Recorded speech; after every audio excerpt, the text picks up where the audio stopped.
Masculine habits to increase masculinity and confidence. So let's jump straight into the habits that I think you could incorporate into your day to increase your masculinity and confidence. Number one is fighting. If you could look around in your area, there's probably a gym that you can go to train jiu-jitsu, Muay Thai, kickboxing, boxing, any type of martial art where you're punching someone or you're attacking and defending, basically putting yourself into that state where you're like, this is a fight.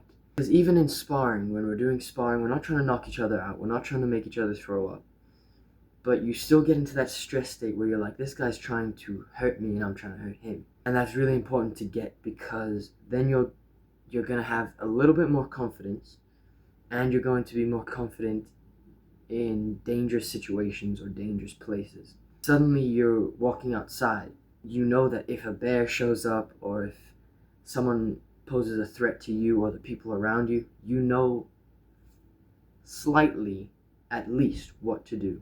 So look around your area and try to find a martial arts gym. I personally go to a jiu-jitsu gym and a kind of overall gym for striking and grappling. Some people say that jiu-jitsu is gay, like you have to get close to a guy and you have to get on the ground and start rolling with them, moving around.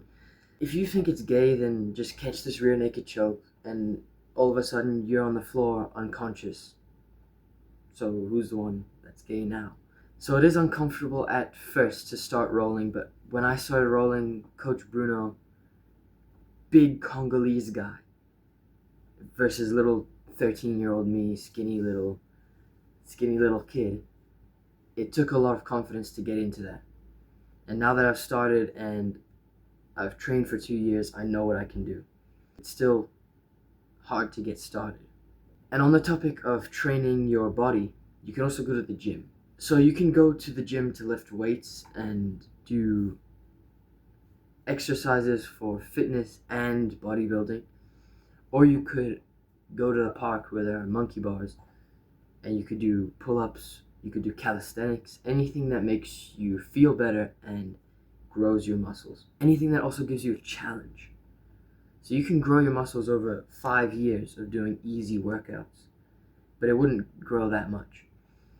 But if you do a few workouts and you push really, really hard, even if you don't have results immediately, you know that you've been going through this pain and suffering, and eventually you know that you're going to get better.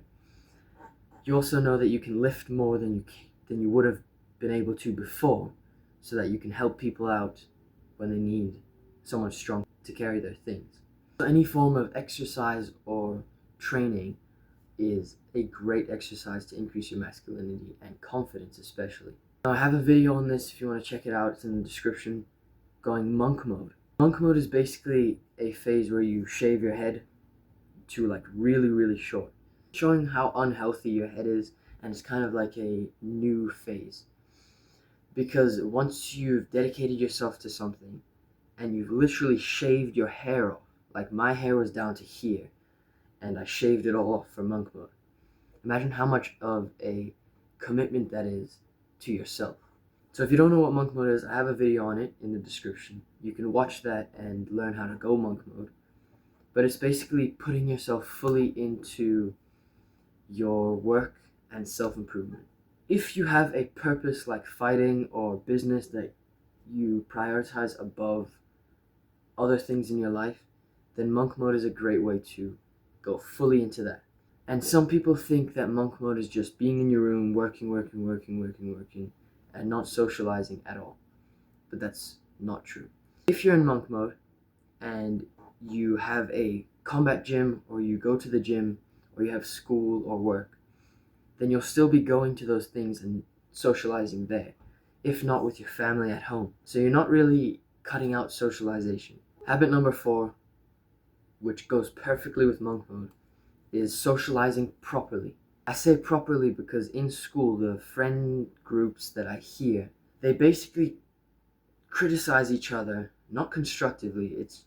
They're like mocking each other with these high-pitched voices, trying to make each other feel bad, which I used to take part in. I know what it's like to have a group of people who are just, They're just mocking each other. That's not socializing properly. Socializing properly, which I've also experienced, is when you have your brothers or your friends and you're in a, this is just an example, you're in a group of a private martial arts lesson with a teacher who comes in, or you go to him and it's 5 of you training with this teacher, and you're all going through pain and suffering together, learning and growing.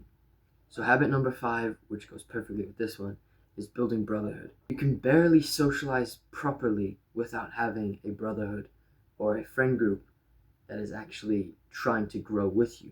If you want to socialize, but you have a group of losers who are playing video games and they think it's too hard to improve yourself, then socializing with them is just going to make you worse.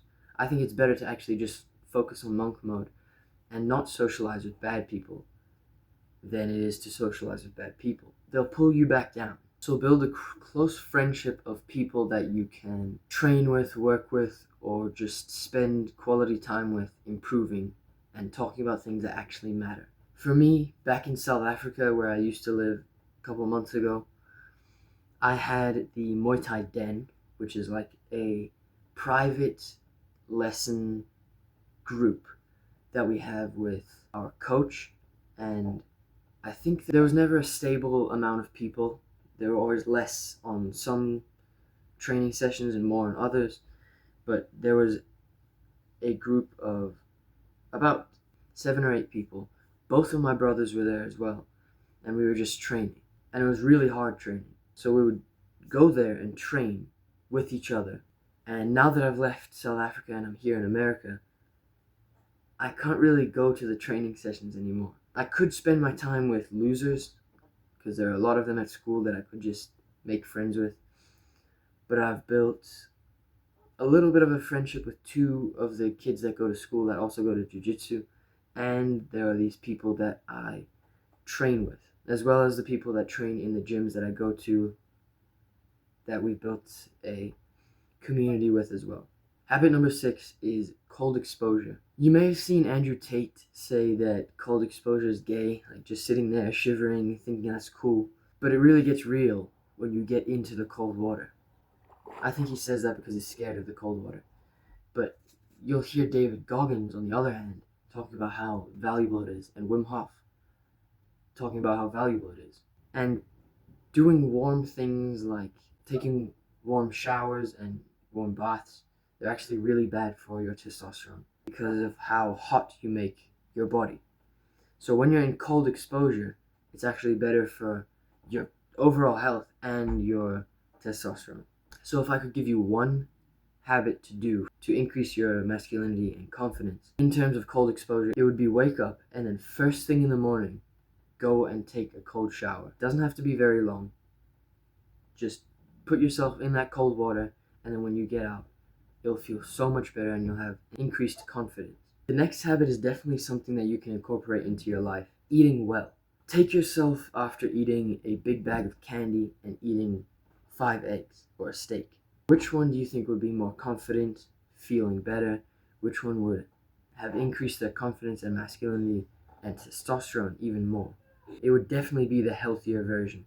I don't know about you, but after I eat a bowl of cereal, back when I used to, I would feel really bad, less confident. And so when I switched over to healthy stuff, I started feeling better overall. Improve your sleep as well. This is the exact same reason as before.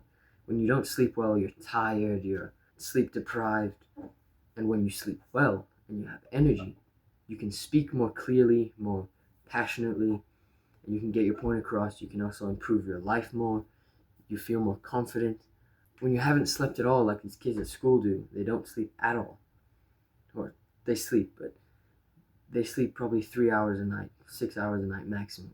And that just decreases your testosterone and therefore masculinity, your energy levels, confidence levels. It just decreases all of that. So when you are in bed, I allocate 10 hours to being in bed when you're only asleep for about 8.5 hours per night. Find your purpose. In the book, The Way of the Superior Man, he talks about the importance of having your work and your purpose. If it's really hard and you haven't really found your purpose and you've just been bouncing around, then at least find an interest that you really want to dedicate your time to.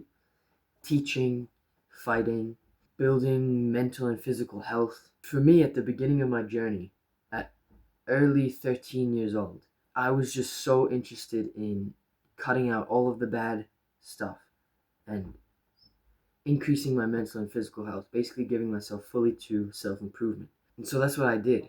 I dedicated all of my time to meditation, reading, journaling, and exercising, sleeping well and cutting out the bad habits and things in my life. And that just gave me such a feeling of importance and purpose, because I never had that earlier on. Imagine scrolling on TikTok all day. You don't have a reason or purpose to wake up for. Your purpose can be anything that gives you that drive.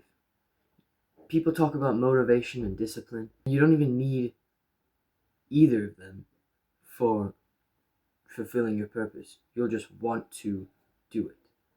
You'll just want to work on it. You don't need to have discipline or motivation just to work on this.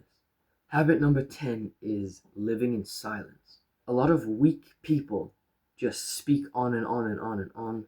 They speak a lot without saying anything. When you speak so much, then your words mean less and less and less as you go on, because you're saying useless things and stumbling on your words and not making any sense. When you speak less but with more meaning, then people listen. People stop talking when you're speaking. You actually give people value. And when people actually listen to you and take what you're saying, that increases your confidence, as opposed to people just writing you off and not listening to you. It's also a very masculine trait to speak well when you're speaking, not blabbering on the whole time. So that's it for this video. I hope this helped.